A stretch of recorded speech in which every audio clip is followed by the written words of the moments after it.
الحمد للہ نحمده ونستعینه ونستغفره ونؤمن به ونتوکل علیہ ونعوذ باللہ من شرور انفسنا ومن سیئات اعمالنا من يهده الله فلا مضل له ومن يضلل فلا هادي له واشهد ان لا اله الا الله وحده لا شريك له واشهد ان محمدا عبده ورسوله اما بعد فان خير الحديث كتاب الله وخير الهدي هدي محمد صلى الله عليه وسلم وشر الامور محدثاتها وكل محدثة بدعة وكل بدعة ضلالة وكل ضلالة في النار.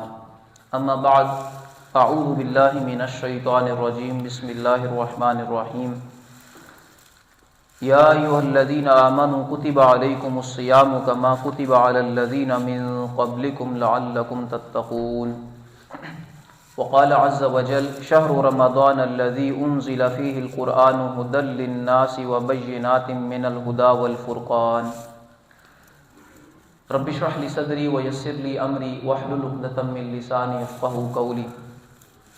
اللهم صل على سيدنا ومولانا محمد وعلى آل سيدنا ومولانا محمد وبارك وسلم. رب يسر ولا تعسر وتمم بالخير آمين يا رب العالمين. محترم و مکرم سامعین، سورہ بقرہ کا 23واں رکوع جو ہے یہ روزے سے متعلق ہے. اس میں موجود تمام آیات روزے سے متعلق ہی ہیں، اور روزہ ایک ایسی عبادت ہے کہ جس کے متعلق فرض روزہ جو ہے صرف اس ایک رکوع میں ہی اللہ سبحانہ تعالیٰ نے ارشاد فرمایا ہے. اگر ہم اس ایک رکوع کا اچھی طرح مطالعہ کر رہے ہیں تو قرآن حکیم جو روزے سے متعلق بنیادی ہدایات دیتا ہے وہ ہمیں معلوم ہو جائیں گی. اس رکوع کی 2 آیات ہم نے پڑھی تھیں 2 جمعے قبل، اور انشاءاللہ میں ان کا اعادہ کرتا ہوں اور پھر اس باقی رکوع کا مطالعہ مکمل کر لیں گے انشاءاللہ. اللہ سبحانہ تعالیٰ ارشاد فرماتے ہیں یا ایھا الذین آمنوا کتب علیکم الصیام، اے ایمان والو تم پہ صیام فرض کیا گیا ہے، روزہ رکھنا فرض کیا گیا ہے. کما کتب علی الذین من قبلکم، جیسے تم سے پہلے لوگوں پر فرض کیا گیا. لعلکم تتقون، تاکہ تم پرہیزگار بن جاؤ، تاکہ تم بچ سکو. صیام عرب جو ہے وہ اپنے گھوڑوں کو بھوکا اور پیاسا رکھتے تھے، دھوپ اور گرمی برداشت کرواتے تھے. اس عمل کو وہ صیام کہتے تھے تاکہ گھوڑے زیادہ مضبوط ہو سکیں، صابر بن سکیں، اور جنگوں میں اور جو اس کے علاوہ وہ غارت گری کرتے ہیں اس میں گھوڑا کمزور نہ پڑے اور ساتھ نہ چھوڑے اپنے سوار کا، اس لیے کہ گھوڑے پر ہی انحصار ہے سوار کی زندگی کا. اللہ سبحانہ تعالیٰ نے اسی لفظ کو مومن کے لیے استعمال کیا، مومن کے بھوکا اور پیاسا رہنے کے لیے. پھر اللہ تعالیٰ نے یہ بات بھی ارشاد فرمائی کہ روزہ کوئی نئی عبادت نہیں ہے کہ جو اس امت پہ فرض کی گئی ہے، بلکہ روزہ ایک ایسی عبادت ہے، اللہ کی ایسی محبوب عبادت ہے کہ جو سابقہ امتوں پہ بھی فرض رہی. اور اللہ تعالیٰ کو روزہ کتنا پسند ہے یہ ہمیں ایک حدیث سے معلوم ہوتا ہے کہ الصوم لی وانا اجزی بہ، روزہ میرے لیے ہے اور اس کا اجر میں دوں گا. اور ایک روایت میں یوں ہے الصوم لی وانا اجزا بہ، روزہ میرے لیے ہے اور اس کا بدلہ میں خود ہوں. یعنی روزہ انسان کی روح کے اندر ایک طلب پیدا کرتا ہے، وہ طلب جو ہے پوری ہوتی ہے قرآن کے ساتھ جڑنے سے، اور پھر اس کے نتیجے میں اللہ کی ذات انسان کو مل جاتی ہے. یعنی روزہ ایک طلب پیدا کر دیتا ہے، وہ طلب پھر قرآن پوری کرتا ہے، اور اس کے نتیجے میں پھر انسان کو جو اس کی زندگی کا اصل مقصود ہے اللہ کی ذات وہ مل جاتی ہے. تو روزہ میرے لیے ہے اور میں خود اس کا بدلہ ہوں. تو اللہ تعالیٰ کو روزے کی عبادت بہت محبوب ہے، بہت محبوب ہے. پھر اللہ تعالیٰ نے روزے کا مقصد بھی بیان کیا کہ روزے کا مقصد ہے تقوی اختیار کرنا.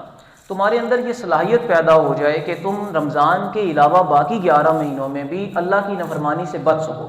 ہم میں سے کتنے لوگ ہیں جو چاہتے ہیں کہ یہ فرائض جو ہم سے چھوٹتے ہیں نہ چھوٹیں. ہم بہت دفعہ ارادہ کرتے ہیں کہ اب فجر کی نماز باجماعت پڑھیں گے، اٹھیں گے لازمی، لیکن ہمارے بدن میں، ہماری روح میں اتنی طاقت ہی نہیں ہوتی کہ ہم اپنے آپ کو جو ہے نا اپنی خواہش نفس کو دبائیں اور اپنے آپ کو مشرق کی طرف لے کے جائیں. یہ اصل میں تقویٰ کی کمی ہے.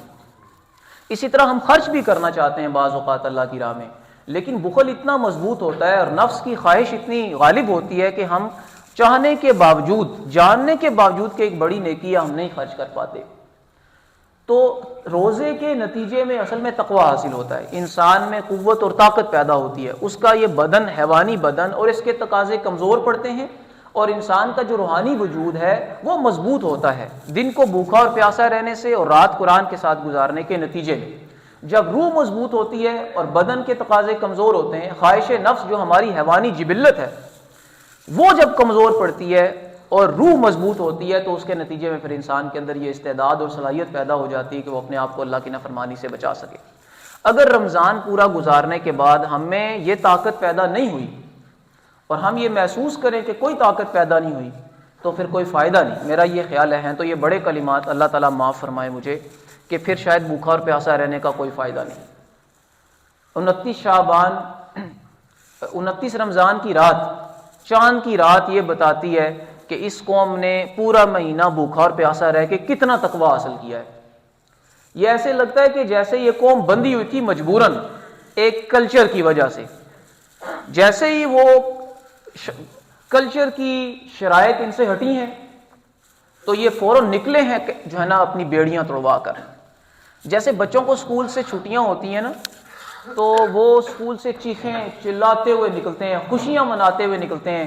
آج کل کے بچے تو کاغذ پھاڑتے ہیں، روڈوں پہ پھینکتے ہیں خوشی سے، اور یہ اظہار ہوتا ہے اس بات کا کہ ہم اس جیل سے فارغ ہو گئے ہیں. حالانکہ اسکول ایک تعلیمی اور تربیتی ادارہ ہے، وہ نظر آ رہا ہوتا ہے کہ اس نے بچوں کی کتنی تعلیم اور تربیت کی ہے. بالکل ایسے ہی رمضان کے فوراً ختم ہونے پر عید کا دن اور 29 اور رمضان چاند کی رات جو ہے وہ بتاتی ہے کہ اس امت نے اور ان لوگوں نے کتنا تقویٰ حاصل کر لیا ہے.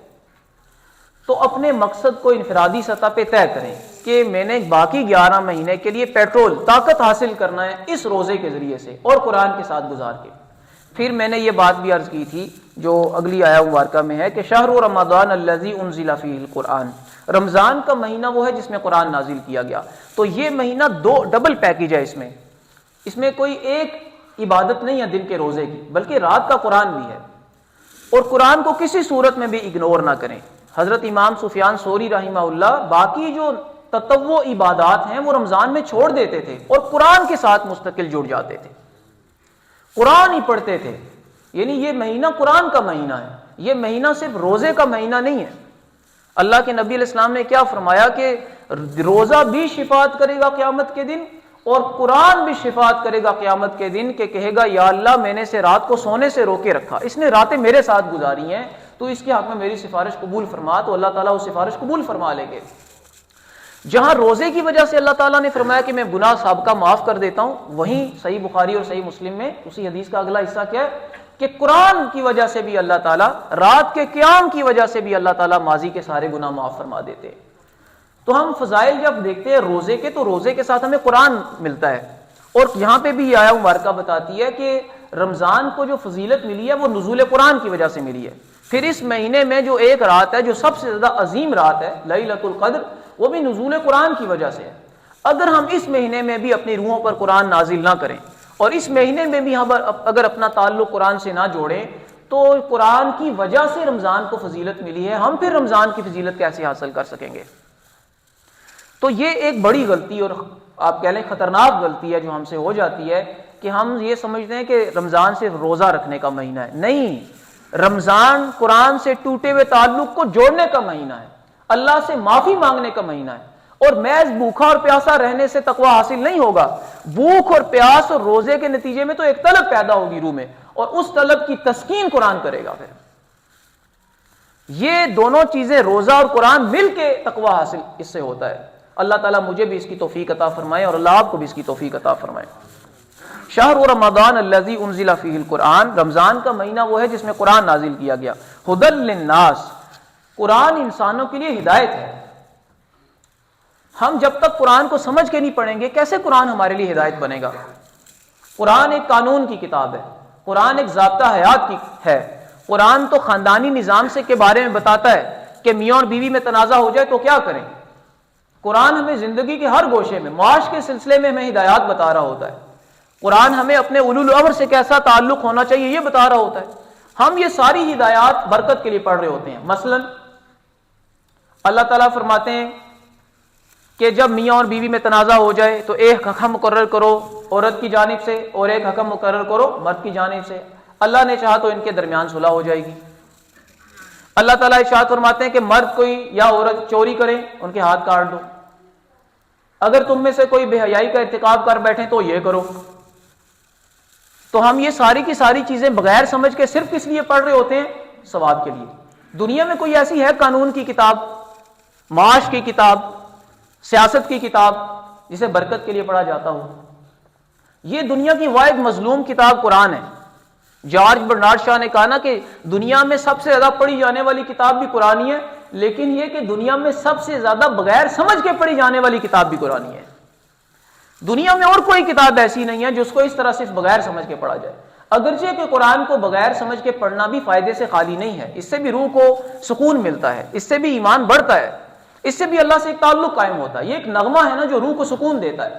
جیسے موسیقی ہمارے اندر کچھ خبائث پیدا کرتی ہے، ایسے ہی قرآن کی تلاوت سننا اور قرآن کی تلاوت کرنا بغیر سمجھ کے یہ ہمارے اندر خیر کے جذبات پیدا کرتی ہے. لیکن قرآن کا اصل مقصد جو ہے وہ ہے انسانیت کی ہدایت، اور جب تک ہم اس کو سمجھ کے نہیں پڑھیں گے تب تک ہمیں ہدایت حاصل نہیں ہوگی. پھر ہدایت بھی انسانی زندگی کے بڑے پیچیدہ مسائل ہیں، اس کے عقیدہ اور فکر کے مسائل ہیں، اس کے علاوہ اس کی معاشرت کے مسائل ہیں، خاندانی مسائل ہیں، اس کے علاوہ فرد اور اجتماعیت کے مسائل ہیں، سرمایہ اور محنت کے مسائل ہیں. یہ سارے مسائل کیا قرآن حکیم بہت مشکل انداز سے انسانوں کو سمجھاتا ہے، پیچیدہ طریقے سے سمجھاتا ہے کہ ایک عام قاری کو سمجھ ہی نہ آئے؟ نہیں، بلکہ قرآن کہتا ہے وَبَيِّنَاتٍ مِّنَ الْهُدَىٰ، اس میں تو ہدایت کی روشن نشانیاں ہیں. قرآن انسانوں کے لیے ہدایت ہے، اور ہدایت بھی بڑی روشن ہے. ایسا نہیں ہے کہ کوئی قرآن کو پڑھے ہدایت حاصل کرنے کے لیے اور اسے سمجھ نہ آئے کہ قرآن انسان کا کیا عقیدہ بنانا چاہتا ہے. قرآن انسان کو کس نوعیت کی معاشرت اختیار کرنے کا کہتا ہے، قرآن انسان کو کس نوعیت کی معیشت اختیار کرنے کا کہتا ہے. یہ ایسا نہیں ہو سکتا. جو بھی قرآن سے ہدایت حاصل کرنے کے لیے قرآن پڑھے گا تو قرآن اپنے بنیادی مضامین کو تو ایک جگہ بیان ہی نہیں کرتا، بار بار بیان کرتا ہے اور مختلف اسالیب سے بیان کرتا ہے اور بڑی آسانی سے بیان کرتا ہے تاکہ ہر ذہنی سطح کو اس کے متعلق اس کی ضرورت اور اس کی ہدایت قرآن سے مل جائے. یہ بڑی غلط فہمی ہے جو ہمارے یہاں عام کر دی گئی ہے کہ قرآن تو ایک مشکل کتاب ہے اور ہمیں اسے سمجھ کے نہیں پڑھنا چاہیے، ہم اس کو سمجھ کے پڑھیں گے تو گمراہ ہو جائیں گے، ہمیں علماء کا محتاج ہی رہنا چاہیے. قرآن نے کہیں بھی نہیں کہا کہ قرآن علماء کے لیے اتری ہوئی کتاب ہے. ہمیشہ قرآن نے یہی کہا کہ یہ انسانوں کی ہدایت ہے، انسانوں کے لیے ہدایت ہے، عوام کے لیے ہدایت ہے. عوام اسے پڑھے گی سمجھ کے تو اس سے ہدایت حاصل کر لے گی. ایک خاص مذہبی طبقے کی اجارہ داری نہیں ہے کہ وہ خدا نے صرف ان کے لیے یہ کتاب نازل کی اور وہ سمجھیں اور پھر باقی انسانوں کو اپنا محتاج بنا لیں. نہیں، بلکہ یہ سب انسانوں کے لیے ہدایت ہے اور بڑی آسان اور روشن ہدایت ہے اس میں. والفرقان، اور قرآن تو حق و باطل میں فرق کرنے والی کتاب ہے. اگر آپ کو نظر سمجھ نہیں آ رہا کہ اس دور میں حق کہاں ہے اور باطل کہاں ہے تو یہ بصیرت آپ کو قرآن پڑھنے سے حاصل ہوگی. آپ قرآن پڑھیں گے تو آپ کو اندازہ ہو جائے گا کہ حق کیا ہے اور باطل کیا ہے. پھر قرآن پڑھنے سے یہ توفیق بھی مل جاتی ہے اللہ کی طرف سے کہ حق کو قبول بھی کر لیں. بعض اوقات تو انسان کو سمجھ آ جاتا ہے کہ حق کیا ہے اور باطل کیا ہے، لیکن اس کا کردار اتنا مضبوط نہیں ہوتا، وہ اخلاقی طور پہ اتنا مضبوط نہیں ہوتا کہ حق کے ساتھ چل سکے، بزدل ہوتا ہے، کمزور ہوتا ہے، خوف کھاتا ہے۔ لیکن قرآن پڑھنے سے ایک باطنی تزکیہ ہوتا ہے کہ جس کے نتیجے میں انسان کے اندر ایک جرأت پیدا ہوتی ہے اور انسان حق کو قبول کرنے کی استعداد اپنے اندر پیدا کر لیتا ہے۔ فمن شہد منکم الشہر فلیصمہ، جو کوئی تم میں سے بیمار تم میں سے اس مہینے کو پائے تو وہ روزہ رکھے۔ ومن کان مریضا او علی سفر، تو جو کوئی بیمار ہو یا سفر پر ہو تو وہ دوسرے دنوں میں گنتی پوری کر لے۔ فعدۃ من ایام اخر، بیماری کی صورت میں اور سفر کی صورت میں اللہ کی جانب سے روزہ چھوڑنے کی رخصت موجود ہے، اور اللہ تعالیٰ کی عطا کی ہوئی رخصت کو اویل نہ کرنا یہ نعمت کی ناقدری ہے۔ ہمارے ہاں یہ تصور بھی نیکی کا بڑا ناقص ہے کہ آپ شدید بیمار ہیں پھر بھی آپ روزہ رکھتے ہیں اور آپ اسی کو نیکی سمجھتے ہیں۔ نہایت طویل سفر کرنا ہے اور پھر بھی روزہ رکھ لیں، چاہے کہ اس سفر میں کوئی موت ہی نہ آ جائے۔ اللہ تعالیٰ نے جب آپ کو رخصت دی ہے نا کہ آپ بیماری میں روزہ چھوڑ دیں، تو اس کا مطلب یہ ہے کہ نہ رکھنے پر بھی آپ کو اجر ملے گا روزہ رکھنے کا، بس دوسرے دنوں میں اتنے دن اور روزہ رکھ لینا۔ اسی طرح اگر کوئی شخص سفر کر رہا ہے اور رمضان کا روزہ نہیں رکھ رہا تو وہ کبھی بھی اجر میں دوسرے لوگوں سے پیچھے نہیں ہوگا، کیونکہ یہ رخصت اسے اللہ نے عطا فرمائی ہے۔ ہاں اگر کوئی جان بوجھ کے رمضان کا روزہ نہیں رکھنا تو پھر ایک حدیث کے مطابق اگر وہ ساری زندگی بھی روزے رکھے تو اس اجر کو نہیں پہنچ سکتا جو ایک رمضان کے روزے کا اجر ہے، اس کو کمپنسیٹ نہیں کر سکتا۔ لیکن جب ہم بیمار ہوں تو پھر اللہ نے جو آسانی دی ہے اس آسانی کو اویل کریں، اس آسانی کو اویل نہ کرنا یہ اللہ کی نعمت کی ناقدری ہے۔ یرید اللہ بکم الیسر، اللہ تمہارے ساتھ آسانی کا ارادہ رکھتے ہیں، ولا یرید بکم العسر، اور اللہ تعالیٰ تمہارے ساتھ تنگی کا مشکل کا ارادہ نہیں رکھتے۔ وَلِتُكْمِلُوا الْعِدَّةَ، اور اللہ تو یہ چاہتے ہیں کہ تم گنتی پوری کرو۔ وَلِتُكَبِّرُوا اللَّهَ عَلَى مَا هَدَاكُمْ، اور اللہ کی بڑائی بیان کرو اس پر جو اس نے تمہیں ہدایت دی ہے۔ اللہ نے تمہیں دن کو روزہ رکھنے کی توفیق دی، اور اللہ تعالیٰ نے تمہیں رات کو اپنے قرآن کے ساتھ کھڑا ہونے کی، اسے سمجھنے کی، سننے کی، پڑھنے کی توفیق بخشی۔ اس اللہ کی اس دی ہوئی ہدایت پر اللہ کی بڑائی بیان کرو۔ وَلَعَلَّكُمْ تَشْكُرُونَ، اور تاکہ تم شکر کرو۔ انسان کے پاس اللہ کی عطا کردہ جتنی بھی نعمتیں ان میں سب سے بڑی نعمت ہدایت ہے۔ مال و دولت کوئی نعمت نہیں ہے اگر ہدایت نہ ہو تو۔ اسی طرح حسن، جسمانی قوت اور طاقت، شہرت، یہ ساری چیزیں انسان کے لیے نعمت کے بجائے زحمت بن جاتی ہیں اگر ہدایت نہ ہو تو۔ قوت اور طاقت انسان کو بدماشی کی طرف لے کے جاتی ہے، فرعونیت کی طرف لے کے جاتی ہے۔ شہرت انسان کو کوئی دل کو خلوص سے خالی کر دیتی ہے اگر ہدایت نہ ہو تو، اتنی خطرناک ہے یہ شہرت۔ تو اللہ تعالیٰ نے جو تمہیں ہدایت عطا کر دی ہے، یہ مہینہ اللہ نے تمہیں عطا کیا ہے، اس مہینے میں اللہ نے تمہیں روزہ رکھنے کی توفیق دی ہے، اللہ نے تمہیں اپنے کتاب سے جڑنے کی توفیق دی ہے، اس پر اللہ کی بڑائی بھی بیان کرو اور اس پر اللہ کا شکر بھی ادا کرو۔ اور اگر شکر ادا کرو گے قلب کے ساتھ، اپنے پورے احساس اور شعور کے ساتھ، تو اللہ پھر مزید توفیق عطا فرمائیں گے اور اللہ تعالیٰ عطا فرمائیں گے۔ اللہ تعالیٰ ہمیں اپنی بڑائی بیان کرنے کی توفیق عطا فرمائے اور اللہ ہمیں شکر ادا کرنے کی بھی توفیق عطا فرمائے۔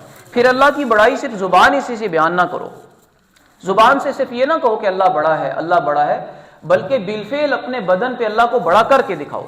اللہ کی مانو گے تو تب اللہ بڑا ہوگا نا۔ تمہارے گھروں میں واقعتاً اللہ بڑا ہو، تمہاری اولاد اللہ کی مان رہی ہو، تمہاری بیوی اللہ کی بات مانتی ہو، تم خود اللہ کی بات مانتے ہو، تمہارے اندر یہ خواہش ہو کہ جہاں میں رہتا ہوں وہ پورے ملک و ملت اللہ کے ماننے والے ہوں، اللہ کے نافرمان نہ ہوں۔ یہ طلب انسان کے اندر ہونی چاہیے کہ خدا کی بڑائی بالفعل زمین پر قائم ہو۔ اگر اللہ کے بجائے طاغوت کی بڑائی زمین پر قائم ہے اور ہم راضی ہیں صرف زبان سے اللہ اکبر کہنے پر، تو یہ کافی نہیں ہے کبھی بھی۔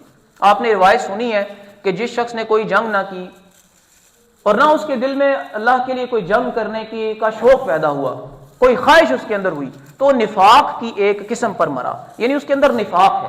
اللہ کی راہ میں مرنے کا شوق جس کے اندر نہیں ہے وہ نفاق کی حالت پہ مرا۔ تو یہ جنگ کیوں کی جاتی ہے اللہ کی راہ میں؟ اللہ کے کلمہ کو بڑا کرنے کے لیے، اللہ کی بڑائی کے لیے جنگ کی جاتی ہے، تاکہ کفر ٹوٹ جائے، ظلم ختم ہو جائے، طاغوت ٹوٹ جائے اور خدا کا کلمہ بلند ہو جائے، اس لیے جنگ کی جاتی ہے۔ تو اصلاً تو دل میں تمنا ہونی چاہیے کہ اللہ کی کبریائی بالفعل زمین پر قائم ہو جائے۔ جنگ اسی کے لیے ہوتی ہے، اللہ کے کلمہ کی بلندی کے لیے ہوتی ہے۔ ہر مومن کے دل میں اللہ کے دین کے غلبے اور اللہ کی بڑائی کی بالفعل قائم ہونے کا جذبہ اور شوق ہونا چاہیے۔ اگر وہ باطل کے اقتدار پہ راضی ہے، اگر وہ ظلم اور تشدد کے نظام پہ راضی ہے، اور صرف محض اپنی عبادات سے اپنے آپ کو دھوکہ دے رہا ہے تو عین ممکن ہے کہ یہ عبادات قیامت کے دن اللہ قبول ہی نہ فرمائے۔ ہم کام تو اپنی استطاعت کے مطابق کریں گے، اپنی ہمت کے مطابق کریں گے، لیکن یہ جوش اور جذبہ ہر مومن کے اندر ہونا چاہیے کہ بالفعل دنیا کے اس وقت جو بڑے بڑے طاغوت ہیں، امریکہ، برطانیہ، اسرائیل، ان کے دیے ہوئے ظالمانہ نظام، کیپٹلزم، ڈیموکریسی، یہ دنیا سے ختم ہو اور اللہ کا عطا کردہ عادلانہ نظام جو اس نے اپنے آخری پیغمبر کے ذریعے سے انسانوں کو دیا، یہ پوری دنیا پر غالب ہو۔ یہ طلب ہر مومن کے دل میں ہونی چاہیے۔ یہ اصل میں اللہ کی کبریائی۔ اللہ چاہتے ہیں کہ تم روزے رکھو، راتوں کو قیام کرو، اور اس جو اللہ نے تمہیں ہدایت دی ہے اس پر اللہ کا شکر بھی ادا کرو اور خدا کی کبریائی کو بھی بیان کرو۔ روزہ رکھ کے وہ طاقت حاصل کرو کہ تم باطل کو للکار سکو۔ قرآن کے ساتھ جڑ کر اپنے اندر وہ ایمانی طاقت پیدا کرو کہ تم باطل کے مقابلے میں کھڑے ہو سکو۔ وَإِذَا سَأَلَكَ عِبَادِي عَنِّي فَإِنِّي قَرِيبٌ، اے پیغمبر علیہ السلام جب آپ سے میرے بندے میرے بارے میں پوچھیں تو آپ فرما دیجئے میں قریب ہوں۔ اجیب دعوت الداعی اذا دعان، میں پکارنے والے کی پکار کا جواب دیتا ہوں جب بھی جہاں بھی وہ مجھے پکارے۔ اذا جو ہے یہ ظرف ہے نا، تو اس میں جگہ اور وقت دونوں کا مفہوم شامل ہے، یعنی جب بھی میرا بندہ، جہاں بھی میرا بندہ مجھے پکارے گا میں اس کی پکار کو سنتا بھی ہوں، صرف سنتا ہی نہیں ہوں، جواب بھی دیتا ہوں۔ تو یہ جو تصور ہے کہ اللہ تعالیٰ ہماری باتیں نہیں سنتا، نیکوں کی سنتا ہے، اور پھر قدیم مذاہب میں جو اللہ اور انسانوں کے درمیان واسطے پیدا کیے گئے، وسیلے پیدا کیے گئے، کہیں پنڈت ہے اور کہیں پروہت ہے، کہیں پادری ہے اور کہیں پیر ہے، یہ سارے کے سارے باطل تصورات ہیں۔ اللہ تعالیٰ کا بندہ جب بھی اپنے اس بادشاہ اور مالک کو پکارے گا، اللہ جہاں بھی ہوگا، وہ بندہ جہاں بھی ہوگا اور جس حالت میں بھی اللہ کو پکارے گا اللہ اس کی پکار کو سنے گا۔ یہ اللہ تعالیٰ قرآن میں ارشاد فرما رہے ہیں۔ پھر یہ جو تصور عطا کیا گیا کہ اللہ ہم سے بڑا دور ہے، اور جس طرح چھت تک پہنچنے کے لیے سیڑھیاں وسیلہ چاہیے، اللہ تک پہنچنے کے لیے بھی نہ درمیان میں وسیلے چاہیے، تو اللہ تعالیٰ نے اس کی نفی فرما دی کہ جب آپ سے میرے بندے میرے بارے میں پوچھیں تو اے پیغمبر آپ بتا دیں کہ میں قریب ہوں۔ نحن اقرب الیہ من حبل الورید، ہم تو انسان کی رگ جان سے بھی زیادہ اس کے قریب ہیں۔ وَهُوَ مَعَكُمْ أَيْنَمَا كُنْتُمْ، تم جہاں کہیں ہوتے ہو اللہ تمہارے ساتھ ہوتا ہے۔ تو جب اللہ ہمارے قریب ہے، اللہ ہمارے ساتھ ہے، تو وسیلہ کہاں سے آ گیا پھر؟ یا ہم اس شہر میں ہونا اور اللہ لاہور ہو، تو پھر تو ہم اللہ تک پہنچنے کے لیے گاڑی کا وسیلہ بھی اختیار کریں، ڈرائیور کا وسیلہ بھی اختیار کریں۔ جب اللہ تعالیٰ ہر جگہ سنتا ہے اور اللہ کہتے ہیں کہ تم جہاں ہوتے ہو میں تمہارے ساتھ ہوتا ہوں، تمہاری رگ جان سے بھی زیادہ تمہارے قریب ہوتا ہوں، پھر میں اتنی طاقت رکھنے کے باوجود اتنا شفیق اور رؤوف بھی ہوں کہ جب بھی مجھے پکارتے ہو تو میں تمہاری پکار پر لبیک کہتا ہوں، تمہاری پکار سنتا ہوں، تمہاری پکار کو قبول کرتا ہوں۔ تو پھر اللہ اور انسانوں کے درمیان جو واسطے ہیں یہ سارے قدیم مذاہب میں باطل تصورات تھے، یہ یاد رکھیں۔ اللہ تعالیٰ جتنی گناہگاروں کی سنتا ہے نا، شاید اتنی نیکوں کی نہیں سنتا۔ ایک شخص جو پہلے سے صراط مستقیم پہ ہے اور اللہ کی فوج میں ہے، اور اس کے مقابلے میں ایک شخص جو پہلے شیطان کی فوج میں تھا، اب توبہ کی، اس نے اللہ کو پکارا تو اللہ کی فوج میں آ گیا، تو اللہ کو اس سے زیادہ خوشی ہوگی نا کہ میرا بندہ جو جہنم کے راستے پہ جا رہا تھا، شیطان کے راستے پہ چل رہا تھا، اس نے وہ راستہ ترک کر دیا ہے، تو اللہ تعالیٰ اس پہ زیادہ خوش ہوتے ہیں۔ ہاں دیکھیں، دعا مانگنے کے لیے اللہ تعالیٰ سے تعلق سیدھا سیدھا کرنے کی ضرورت ہوتی ہے۔ یعنی میں حرام بھی کھا رہا ہوں تو میں کس منہ سے اللہ سے دعا کروں گا؟ میں قطع رحمی کر رہا ہوں، میں کس منہ سے اللہ سے دعا کروں گا؟ میں روزے نہیں رکھتا، میں افطاری کے وقت کس منہ سے اللہ سے دعا کروں گا؟ ایسے لوگ ہیں جو پھر واسطے اور وسیلے ڈھونڈتے ہیں، کیونکہ وہ اللہ سے کس منہ سے دعا کریں؟ وہ پھر کسی اور کے پاس جاتے ہیں، اسے پیسے دیتے، کہتے تو میرے لیے اللہ سے دعا کر۔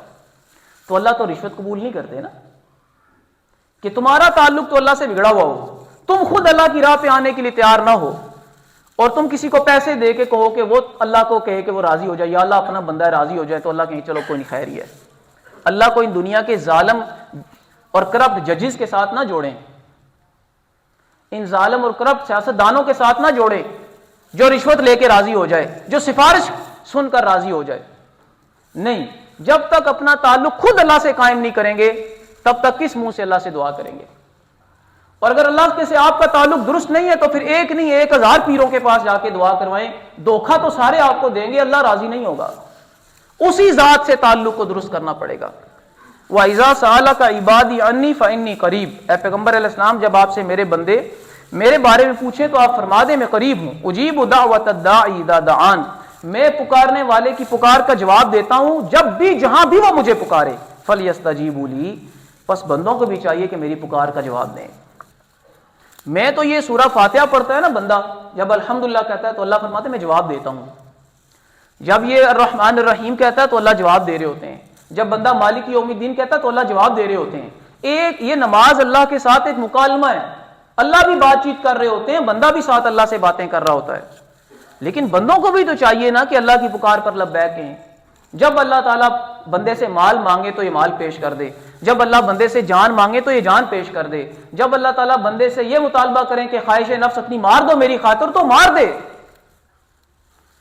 اگر اللہ اس سے یہ مطالبہ کر رہے ہیں کہ 5 وقت اپنے کام کاج چھوڑ کے آؤ مجھے یاد کرنے کے لیے، تو وہ چھوڑ دے سارے کام کاج اور اپنے اس کائنات کے حقیقی بادشاہ اور اپنے مالک کی بات مانے اور آئے اس کو یاد کرنے کے لیے، اس سے ملاقات کرنے کے لیے اس کے گھر میں. اللہ تعالیٰ نے اگر کہا ہے کہ سود چھوڑ دو تو میرا بادشاہ ہے، وہ میرا خالق ہے، وہ زیادہ بہتر جانتا ہے کہ میرے لیے کون سا سورس پاکیزہ ہے زیادہ رزق کا، مجھے چھوڑ دینا چاہیے. تو اگر میں ان کی دعائیں پوری کرتا ہوں تو بندوں کو بھی چاہیے کہ وہ میری پکار پر لبیک کہیں. وَلْيُؤْمِنُوا بِي، اور مجھے پر ایمان رکھیں. لَعَلَّهُمْ يَرْشُدُونَ، تاکہ وہ کامیاب ہو جائیں. أُحِلَّ لَكُمْ لَيْلَةَ الصِّيَامِ الرَّفَثُ إِلَىٰ نِسَائِكُمْ، تمہارے لیے حلال کیا گیا ہے روزے کی راتوں میں اپنی بیویوں کے پاس جانا، ان سے مقاربت کرنا. ہن لباس لکم وانتم لباس لہن، وہ تمہارا لباس ہیں اور تم ان کا لباس ہو. میاں اور بیوی کی قربت کے لیے یہ جو اسلوب قرآن نے اختیار کیا ہے دنیا کے کسی لٹریچر میں نہیں ہے، کہ یہ اتنا قریبی رشتہ ہے میاں اور بیوی کہ یہ لباس کی مانند ہے. لباس انسان کے عیب چھپاتا ہے، میاں اور بیوی بھی ایک دوسرے کے عیب چھپاتے ہیں. لباس انسان کو حسن اور خوبصورتی بخشتا ہے، میاں اور بیوی ایک دوسرے کو خوبصورتی اور حسن بخشتے ہیں، سکون عطا کرتے ہیں. علم اللہ انکم کنتم تختانون انفسکم، اللہ جانتے ہیں، اللہ نے جان لیا ہے کہ تم خیانت کرتے تھے اپنے ساتھ. فتاب علیکم، تو اللہ نے تمہاری توبہ قبول کر لی. وعفا عنکم، اور تمہیں معاف کر دیا. یعنی پہلے جو آغاز میں جب روزہ فرض ہوا تو یہ سمجھا جاتا رہا کہ روزے کی راتوں میں بیویوں کے پاس جانا بھی جائز نہیں، لیکن جب جو ہے نا وہ طلب ہوتی تھی اور یہ جنسی جذبہ منظور گھوڑے کی طرح جب یہ اپنی تسکین چاہتا تھا تو بیویوں کے پاس چلے جاتے تھے مسلمان، لیکن ساتھ ہی ساتھ اپنے ضمیر میں یہ بھی سوچ رہے ہوتے تھے کہ گناہ کا کام کیا ہے. اللہ تعالیٰ نے فرمایا کہ نہیں، یہ گناہ کا کام ہے ہی نہیں، تم راتوں میں اپنی بیویوں کے پاس جانا یہ تمہارے لیے جائز ہے. لیکن تم ایک جائز عمل کو ناجائز سمجھتے تھے اور پھر کرتے تھے، تو یہ بھی تو کسی درجے میں خیانت ہے نا. ایک کام ہے جو میں سمجھتا ہوں حرام ہے، مجھے نہیں پتا یہ حلال ہے، اور میں اسے حرام سمجھ کے کر رہا ہوں اور خدا کی نافرمانی سمجھ کے کر رہا ہوں، تو یہ خیانت ہی ہے نا. تو اللہ کہتے ہیں اللہ نے معاف فرما دیا ہے.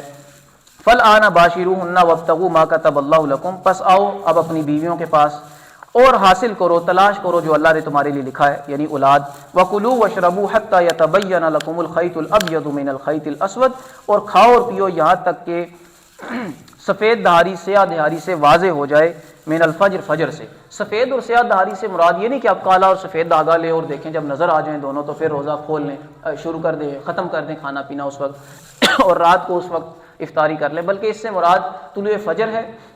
جب فجر کا وقت داخل ہو جائے تو اس وقت تم کھانا پینا چھوڑ دو، اور اسی طرح جب سورج غروب ہو جائے تو اس وقت تم کھانا پینا شروع کر دو. اب سورج اپنے طلوع ہونے میں اور سورج اپنے غروب ہونے میں وقت لیتا ہے. ایسا نہیں ہوتا کہ 1 سیکنڈ جیسے گھڑی میں بجا تو یوں سورج غروب، اور 1 سیکنڈ ہوا تو سورج یوں باہر، ایسے نہیں ہوتا. سورج اپنے طلوع اور غروب میں وقت لیتا ہے. اسی طرح اللہ کے نبی علیہ السلام کی سنت بھی ہمیں یہی نظر آتی ہے کہ آپ علیہ الصلوۃ والسلام سحر میں تاخیر کرتے تھے. اس کا یہ مطلب نہیں ہوتا تھا کہ اب 1 منٹ پورا ہو گیا، اب تو یہ اضافہ ہو رہا ہے، زیادتی ہو رہی ہے، بلکہ اس کا یہی مطلب ہوتا تھا کہ سورج اپنے طلوع ہونے میں اپنے مطلع میں وقت لیتا ہے. تو یعنی اگر علماء سجیسٹ کر دیں کہ یہ آخری وقت ہے اس کے بعد نہ کھائیں تو اچھی بات ہے، اسی کی پیروی کرنا اور اسی پر اعتماد کرنا، اور پھر اس سے پہلے تک آخر تک کھانا کھاتے رہنا، آخر تک کھاتے پیتے رہنا تاکہ قوت اور طاقت جسم میں رہے. اور پھر جیسے ہی سورج غروب ہو تو فوراً اس وقت افطار کر لینا، یہی پسندیدہ عمل ہے. ثم اتموا الصیام الی اللیل، پھر رات تک روزے کو پورا کرو. اہل سنت کے نزدیک رات مغرب سے شروع ہو جاتی ہے. اہل تشیع یہ سمجھتے ہیں کہ جب اندھیرا چھا جاتا ہے تو تب رات پڑتی ہے، اسی لیے ان کا روزہ 20-25 منٹ اضافی ہوتا ہے. ولا تباشروہن، اور نہ تم مباشرت کرو ان سے یعنی اپنی بیویوں سے، وانتم عاکفون فی المساجد، جب تم مساجد میں اعتکاف کی حالت میں ہو، تلک حدود اللہ، یہ اللہ کی حدیں ہیں، فلا تقربوہا، تو ان کے قریب بھی نہ جاؤ، کذالک یبین اللہ آیاتہ للناس، اسی طرح اللہ تعالیٰ بیان کرتے ہیں اپنی آیات انسانوں کے لیے، لعلہم یتقون، تاکہ وہ پرہیزگار بن جائیں۔ اللہ تعالیٰ اپنے احکامات سناتے ہیں، اللہ تعالیٰ اپنی ہدایات دیتے ہیں، اپنی آیات تمہیں سناتے ہیں تاکہ تم پرہیزگار بن جاؤ اور اللہ کی نافرمانی سے بچ جاؤ۔ اب یہ جو آخری آیا مبارکہ اس رکوع کی، اس کا بظاہر کوئی تعلق نظر نہیں آتا روزے کے ساتھ، لیکن بہت گہرا تعلق ہے بھی۔ وَلَا تَأْكُلُوا أَمْوَالَكُمْ بَيْنَكُمْ بِالْبَاطِلِ، اور نہ کھاؤ آپس میں ایک دوسرے کے مال باطل طریقے سے، وَتُدْلُوا بِهَا إِلَى الْحُكَّامِ، اور نہ ہی حکام تک پہنچنے کا ذریعہ بناؤ اس مال کو، لِتَأْكُلُوا فَرِيقًا مِّنْ أَمْوَالِ النَّاسِ، تاکہ تم لوگوں کے مال میں سے کچھ حصہ کھاؤ، بالاسم، گناہ کے ساتھ، وَأَنْتُمْ تَعْلَمُونَ، اور تم جانتے ہو۔ یعنی حرام سے روکا گیا، حرام رزق سے، باطل طریقے سے مال نہ کھاؤ۔ اس کا روزے سے کیا تعلق ہے؟ ایک انسان روزہ رکھنے کے بعد اور رات کو قرآن کے ساتھ گزارنے کے بعد یہ چاہتا ہے کہ اللہ سے اس کا تعلق قائم ہو جائے، لیکن اس کی سحری حرام کی اور اس کی افطاری بھی حرام کی، تو کہاں سے اس کی روح مضبوط ہوگی؟ کہاں وہ اللہ سے تعلق قائم کر سکے گا؟ حرام طریقے سے اس نے مال کمایا ہے، لوگوں کا مال باطل طریقے سے کھایا ہے، تو کوئی عبادت قبول نہیں۔ ہر عبادت کے قبول ہونے کے لیے، وہ نماز ہے، وہ روزہ ہے، وہ حج ہے، وہ عمرہ ہے، قبول ہونے کے لیے شرط اول وہ رزق حلال ہے۔ اگر حرام پہنا ہوا ہے، حرام مال سے جسم میں طاقت حاصل کی ہے، تو پھر اس کے بعد نہ جہاد قبول، نہ روزہ قبول، نہ کوئی نماز قبول، نہ حج اور عمرہ قبول، کچھ بھی قبول نہیں۔ تمام عبادات کی قبولیت کے لیے سب سے پہلی شرط عقل حلال ہے۔ حلال کھاؤ گے، حلال کمانا اور حلال کھانا خود ایک بڑی عبادت ہے، بہت بڑی عبادت ہے۔ اور اس دور میں تو جو شخص کفایت کر لے تھوڑے اور حلال پر، تو اسے اللہ کا دوست سمجھیں، اسے اللہ کا ولی سمجھیں، چاہے وہ صرف فرض نماز ہی پڑھتا ہو۔ اس لیے کہ اس دور میں جہاں پوری دنیا میں معاشی نظام ہی باطل ہے اور کمانے کے بیشتر وسائل حرام ہیں، وہاں 100% پاکیزہ رزق کمانا بہت مشکل ہے، بہت مشکل ہے۔ اگر کوئی شخص یہ بھی چاہے کہ میں امیر بھی بنوں خوب اور سارا مال میرا بالکل پاکیزہ ہو، تو یہ مجھے تو ناممکن نظر آتا ہے، یا کم سے کم بہت مشکل ہے، بہت مشکل ہے۔ اس لیے کہ باطل کے اقتدار میں، ظالمانہ سرمایہ دارانہ نظام میں، سودی معیشت میں آپ کہاں سے حلال کمائیں گے؟ تو اس دور میں اگر کوئی اپنے آپ کو حلال سے جوڑتا ہے اور وہ تھوڑے پہ راضی ہو جاتا ہے، لیکن یہ شرط لگا لیتا ہے کہ میں کھاؤں گا تو صرف حلال کھاؤں گا، تو یہ اللہ تعالیٰ کی بہت بڑی نعمت ہے اس پر، اور وہ اللہ کا خاص چنا ہوا بندہ ہے۔ اللہ تعالیٰ ہمیں رزق حلال کمانے کی اور رزق حلال کھانے کی توفیق عطا فرمائے، اور اپنی نسل کو بھی رزق حلال پر پالنے کی توفیق عطا فرمائے۔ جو نسل حرام مال پہ پلتی ہے اس میں خیر نہیں ہوتی، اور جو نسل حلال مال پہ پلتی ہے وہ واعظ و نصیحت کے بغیر بھی خیر پہ ہوتی ہے۔ اس قدر اثر ہوتا ہے نسلوں میں حرام رزق کا۔ اللہ تعالی ہمیں حرام خوری سے محفوظ فرمائے۔ اقول قولی ھذا واستغفر اللہ لی ولکم ولسائر المسلمین والمسلمات۔